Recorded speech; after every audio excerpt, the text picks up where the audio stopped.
पाकिस्तान ने इतना बड़ा मुंह खोल के अमेरिका से $10 अरब ही मांग लिया है। पाकिस्तान ने अमेरिका से $10 अरब की माली सहूलत मांग ली है। पाकिस्तान ने अमेरिका से $10 अरब की माली सहूलत की दरखास्त की है। वज़ीर ख़ज़ाना मोहम्मद औरंगज़ेब ने अमेरिकी वज़ीर ख़ज़ाना स्कॉट बेसेंट से वाशिंगटन में मुलाकात की और इसी दौरान पाकिस्तान की जानिब से अमेरिका से माली सहूलत की दरखास्त की। बाकायदा पाकिस्तान ने अमेरिका से इसकी दरखास्त कर दी है और ये खबर अब अखबार के अंदर छप भी गई है।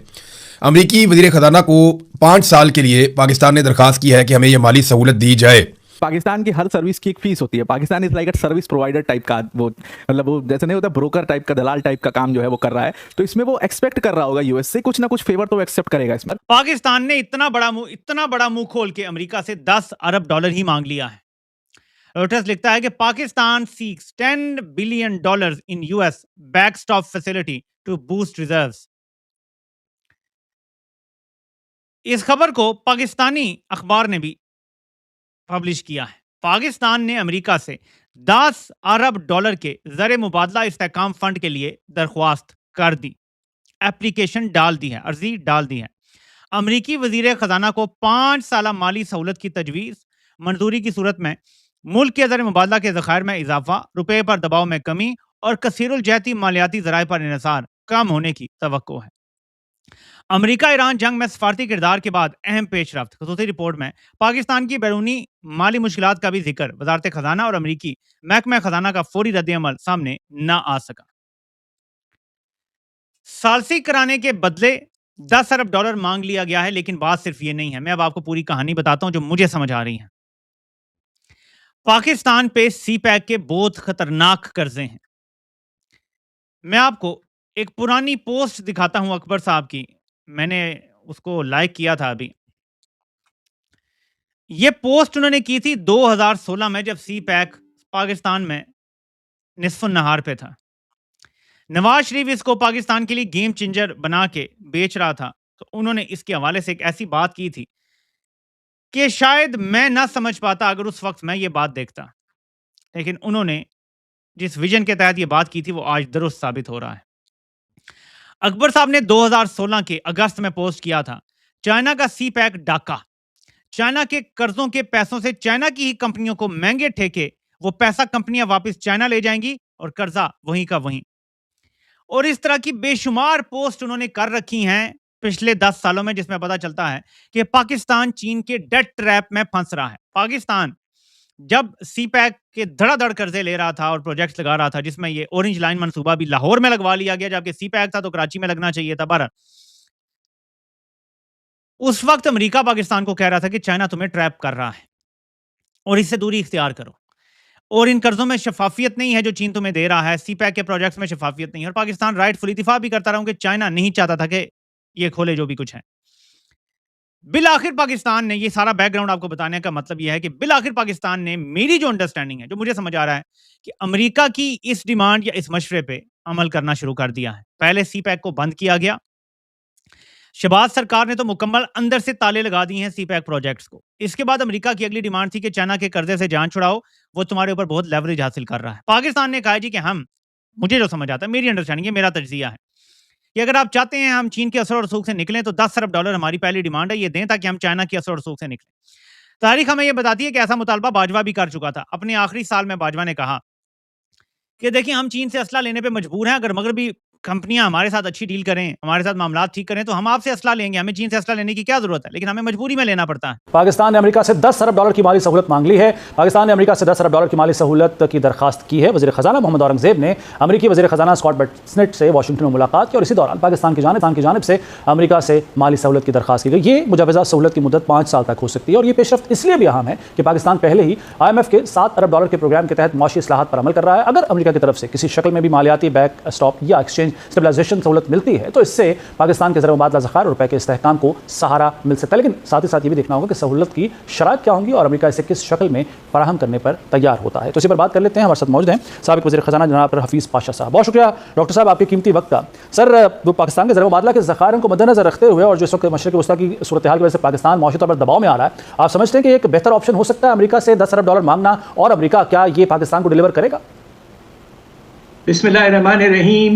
ये देखिए एक बहुत बड़ा डेवलपमेंट है। हमारे फाइनेंस मिनिस्टर साहब अमेरिका में, उनके जो काउंटर पार्ट हैं ट्रेजरी सेक्रेटरी से अमेरिका की बात की है और खबर ये आई है कि एक्सचेंज स्टेबलाइजेशन फंड जो अमेरिका ने रखा हुआ है उससे पाकिस्तान चाहता है कि 10 अरब डॉलर हमें 5 साल का एक लोन फैसिलिटी मिल जाए ताकि हमारे पर प्रेशर कम हो, रिजर्व्स मुतासर होना ना होना शुरू हो जाए, हमारी एक्सचेंज रेट की स्टेबिलिटी आ जाए। इस तरह की बात हो रही है, मगर कुछ मेरे सामने एक दो सवाल तो हैं ज़रूर। वो क्या? एक तो ये है कि देखिए पाकिस्तान इस वक्त मीडिएशन का काम कर रहा है। ईरान और अमेरिका के जो आपस में जंग है उसको हम इस्लामिक मुल्कों में और अमेरिकन मुल्क के साथ कोशिश कर रहे हैं कि एक राब्ता कायम रहे, और हमारी कोशिश ये है कि सीज़ फायर हो। हमने ऑलरेडी इस्लामाबाद का एक ऑर्डर आया, मगर उसके बाद में जंग फिर से शुरू हो गई है। पाकिस्तान अभी भी नेगोशिएटर का रोल अदा कर रहा है और हम सबको इस बात का फ़ख्र है। मगर ये मसला पैदा होता है कि अगर आप इन दो पार्टियां जो हैं अमेरिका वर्सेस ईरान, अगर एक पार्टी से इतने पैसे ले लेंगे तो क्या आप एक ऑब्जेक्टिव रोल प्ले कर पाएंगे? क्या आप इतना ट्रस्ट करेगा? तो ये एक सवाल है। तो टाइमिंग इज़ नॉट करेक्ट।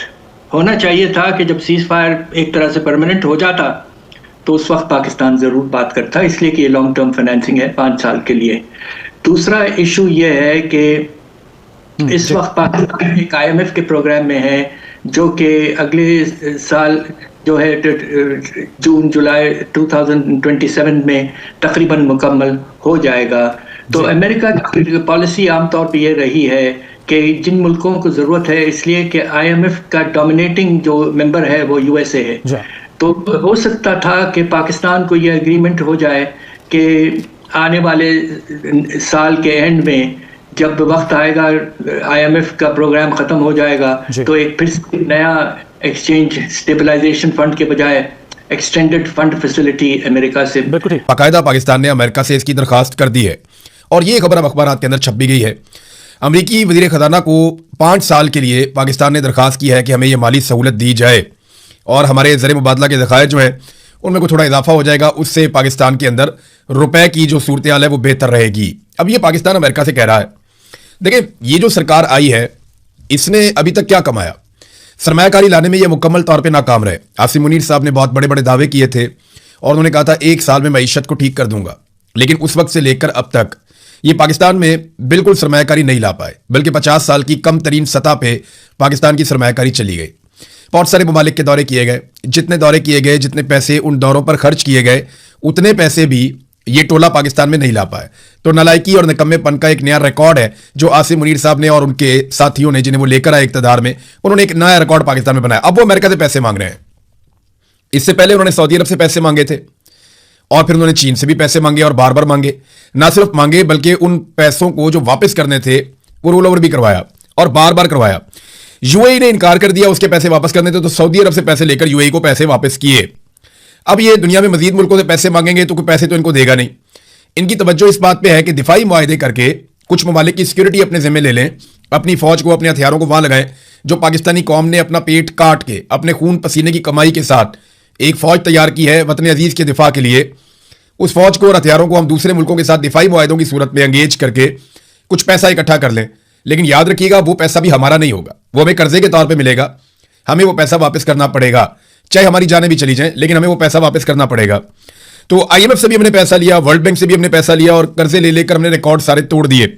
अब कतर से एक उम्मीद बांधी है पाकिस्तान ने कि कतर से पाकिस्तान कुछ पैसा लेगा या मुफ्त गैस लेने की कोशिश करेगा। पाकिस्तान की हर सर्विस की एक फीस होती है। Pakistan is like a service provider type का, वो मतलब वो जैसे नहीं होता ब्रोकर टाइप का, दलाल टाइप का काम जो है वो कर रहा है। तो इसमें वो एक्सपेक्ट कर रहा होगा यूएस से कुछ ना कुछ फेवर तो वो एक्सेप्ट करेगा। इसमें बहुत लंबे समय जब तक पाकिस्तान की तरफ से कोई स्टेटमेंट नहीं आया तो मुझे लगा कि सही में ये पीस प्रोसेस करने लगा, लेकिन फाइनली पाकिस्तान ने अपनी जो सही अपनी पहचान है वो दे दी। यहाँ पर पाकिस्तान ने यूएस से $10 बिलियन का एक जो हेल्प है, एक फेवर है, वो यूएस से मांगा है। और बहुत खुलेआम ये कह भी रहे हैं, ऐसा भी नहीं है कि बहुत शर्म आ रही है इनको ये करने में। ये बड़े खुलेआम कह रहे हैं कि भाई हमने इतना फेवर किया, हमने इतना सपोर्ट किया यूएस को, अब यूएस का इन्वेस्टमेंट बढ़ना चाहिए पाकिस्तान में, हमें अभी फिलहाल तो $10 बिलियन का जो है हेल्प चाहिए हमारी इकॉनमी को सस्टेन करने के लिए, हमारे यहाँ बड़ा इकोनॉमिक क्राइसिस चल रहा है, हमने यूएस का इतना सपोर्ट किया। मतलब खुलेआम इनके नेता कह भी रहे हैं, कोई शर्म की बात नहीं। और शर्म अब खत्म हो चुकी है भाई। इतनी जगह पर जब तुम भीख मांग लोगे तो काहे की शर्म होगी तुमको? तुम्हें बस पल दिखेगा कि भाई कैसे पैसा मिल जाए, मेरा काम हो जाए, बस मैं अपना काम कर लूँ, कैसे पैसा मिला जाए, शर्म वरम गई भाई तेल लेने। तो वही चीज़ अब पाकिस्तान के साथ में यहाँ पर हो चुकी है। पाकिस्तान उस पैकेज के अंदर इनसे हेल्प मांग रहा है, जिस पैकेज को मतलब उरुग्वे, अर्जेंटीना जैसे देश एक समय पर लिया करते थे, उस पैकेज के अंदर पाकिस्तान इनसे पैसा मांग रहा है। ये स्थिति पाकिस्तान की हो चुकी है। उसके बाद ये खुद को ग्लोबल पावर, सुपर पावर, तो वहाँ दुनिया भर का पावर कहते हैं।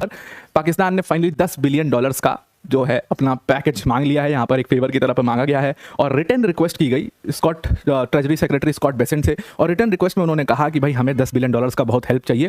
अब ये जो पूरी भीख मांग रहे हैं, अब इस भीख को कुछ कहना भी पड़ेगा ऑफिशियल सेंस में। आप इसको क्या कहोगे? तो इसको ऑफिशियल सेंस में bilateral exchange stabilization support facility के तौर पर ये पैसा मांगा जा रहा है। ऐसा कहा जा रहा है पाकिस्तान द्वारा कि हम ट्रेजरी सेक्रेटरी हैं जो स्कॉट बेसेंट, उनको रिटर्न रिक्वेस्ट हमने किया है और इस प्रोग्राम के अंदर, इस स्टेबलाइजेशन सपोर्ट फैसिलिटी के अंदर $10 बिलियन हम यूएस से मांगेंगे, जो कि 5 साल की मैच्योरिटी के साथ हमें मिलेगा। अब ये पूरा एक्सपेक्टेड क्यों है इनको इतना ज़्यादा? ये एक्सपेक्टेड इनको इसलिए है क्योंकि इन्होंने बहुत अच्छा रोल निभाया है यूएस और ईरान के वॉर के सीजफायर के टाइम पर। इन्होंने बड़ा बैठा करके बात कराई है, तो उसके रिस्पॉन्स में चाहिए कि भाई कुछ पैसा, इसका तो हमें इस सर्विस का कुछ पैसा मिलना चाहिए। तो पैसा जो है वो अब यूएस से मांग रहे हैं यहाँ पर। और ये बहुत क्लियर है कि पाकिस्तान जब भी ऐसा, अब ये देखो आसिम मुनीर, शहबाज शरीफ जाके उसके पैरों में गिरे रहते हैं ट्रंप के, तो जाहिर सी बात है कि जब इतना पैरों में गिरेंगे, क्यों गिरते हैं इतना पैर में, इनकी बॉडी लैंग्वेज ऐसी क्यों रहती है सब IMF के चीफ के सामने। अब देखो यहाँ पर ऐसे खड़े हैं दोनों, आपने देखा है ना कि जब स्कूल में लड्डू बांटा जाता था तो टीचर के बगल में खड़े होकर फोटो खिंचवानी रहती थी, बच्चा एकदम डर के मारे खड़ा रहता था टीचर के बगल में कि कहीं 2-4 लगाए ना, तो एकदम वैसे ही दोनों खड़े मिलेंगे। इनकी बॉडी लैंग्वेज समझ में आ जाता है। ये बॉडी लैंग्वेज ऐसी क्यों है? बॉडी लैंग्वेज ऐसी इसलिए क्योंकि तुम्हें कुछ उम्मीद है, तुम्हें कुछ सपोर्ट चाहिए इनसे, तुम्हें हेल्प चाहिए, तुम इनके ऊपर पूरी तरीके से आश्रित हो, जाहिर सी बात है तुम्हारी बॉडी लैंग्वेज अपने आप झुक जाती है वहाँ पर। जैसे मंदिर जाते हैं, भगवान के पास जाते हैं, अपने आप बॉडी लैंग्वेज जो है आपकी वो झुक जाएगी, क्योंकि आप वहाँ मांगने गए हो, आप वहाँ पर जो है एक तरीके से मतलब प्लीड ही करने तो जा रहे हो, आप भगवान के सामने बेग करने आप जा रहे हो, तो आपकी बॉडी लैंग्वेज वैसी हो जाएगी। ठीक ये सब ऐसे ही भगवान टाइप मानते हैं डोनाल्ड ट्रंप को, तो ट्रंप के पास जब जाते हैं इनकी जो बॉडी लैंग्वेज है वो एकदम ऐसी हो जाती है। तो यहाँ पर $10 बिलियन जो है इन्होंने मांग लिया। ट्रंप सोच रहा है कि यार ये गजब बात है, ये प्यार से बात थोड़ी कर दी तो ये सीधा सर पे चढ़ गए हैं। अब यहाँ ऑलरेडी पाकिस्तान जो इस समय पर है वो बहुत ज़बरदस्त इकोनॉमिक क्राइसिस से गुजर रहा है और ऑलरेडी ये IMF के बेल आउट प्रोग्राम के अंतर्गत हैं, जिसमें उनको $7 बिलियन का लोन ऑलरेडी मिलना है IMF के द्वारा। लेकिन IMF ने ये लोन देने से इनको अभी फिलहाल मना कर दिया, कहा है कि आपको स्ट्रक्चरल चेंजेस अपनी इकोनॉमी में करना पड़ेगा तभी हम ये पैसा देंगे। अब हुआ क्या है कि इसीलिए ये यूएस ईरान वॉर इनको एक अपॉर्चुनिटी की तरह दिखाई दिया कि भाई अभी वो पैसा तो नहीं मिल रहा है, फिलहाल के लिए कुछ यूएस को कुछ जो है जुगाड़ करके यूएस से पैसा निकाल लेते। तो इसीलिए यूएस ईरान वॉर में सब इतना एक्टिव थे, इतना स्टेटमेंट दे रहे थे, इतनी खूब कूद के वहाँ जा रहे थे। वहाँ फ्लाइट का टिकट का पैसा कौन देगा, तो वो भी यूएस से ले लो। तो वो सब कुछ मिला उला के फ्लाइट का टिकट, चाय, नाश्ता, खर्चा पानी अपना जोड़ जाड़ के अपना जो बिल है बना करके यूएस को भेज दिया कि भाई $10 बिलियन हमें आप दे दीजिए। बहुत महंगा पड़ गया यूएस के लिए ये पूरा जो क्राइसिस है। तो उसके बाद अब देखिए उनकी जो इकोनॉमी है, अब उसमें क्या है, इस पैसे से क्या होगा, तो पाकिस्तान की रिजर्व्स जो हैं वो थोड़े से बेटर होंगे, पाकिस्तान के जो रुपये के ऊपर प्रेशर है वो थोड़ा कम होगा, मल्टीलैटरल फाइनेंसिंग के ऊपर पूरी तरीके से डिपेंडेंट है वो थोड़ा सा ईज ऑफ होगा, थोड़ा रिलाई होंगे। और उसके बाद इस पैसे को मिलने के बाद ये कह रहे हैं ऐसा कि ये मॉनेटरी चेंजेस अपने यहाँ पर करेंगे, अपनी मॉनेटरी पॉलिसी में चेंज करेंगे। पाकिस्तान की हाथ अब ऐसी हो गई है कि अब उन्हें अपने पैरों पर खड़ा होने के हर जगह हाथ फैलाना पड़ रहा है। अभी ताज़ा मामला ये है कि वहाँ के फाइनेंस मिनिस्टर जो मोहम्मद औरंगजेब है वो अमेरिका पहुंचे और उन्होंने US treasury secretary Scott Bessent से मुलाकात की और इन्होंने वहां जाकर सीधे $10 बिलियन की एक्सचेंज स्टेबलाइजेशन सपोर्ट फैसिलिटी मांगी ताकि उनकी डूबती हुई इकोनॉमी को थोड़ा सहारा मिल सके और उनके रिजर्व सुधर सके। सोचो भाई, जरा जो देश पहले बड़े बड़े दावे करता था, आज वही देश अमेरिका के आगे इस तरह की भीख मांग रहा है, जैसे हमें $10 बिलियन दे दो भाई ताकि हम डिफॉल्ट ना हो जाए, ऐसा भीख मांग रहा है अमेरिका के सामने का। हालांकि ऑफिशियल स्टेटमेंट में ये लोग आंखों को छुपाने की कोशिश करते हैं और कहते हैं हम रोड टू मार्केट स्ट्रेटेजी के लिए सपोर्ट मांग रहे हैं और अंदर की सच्चाई सभी को पता है। वही अगर पिछला इतिहास देखें तो 2023 में $3 बिलियन की IMF लोन ने इनका दिवाला निकालने से बचाया था और अभी 2024 वाला $7 बिलियन का पैकेज चल ही रहा है। उसके बाद फिर भी उनके ऐसी हालत है कि अब यूएस से इतनी बड़ी रकम मांगनी पड़ती। आप देखते हैं कि ट्रंप एडमिनिस्ट्रेशन इनकी इस गुहार पर क्या फैसला करती। पर इस पूरे किस्से में पाकिस्तान की फजीहत पूरी दुनिया के सामने हो रही है कि हालत कितनी खराब चल रही है वहां।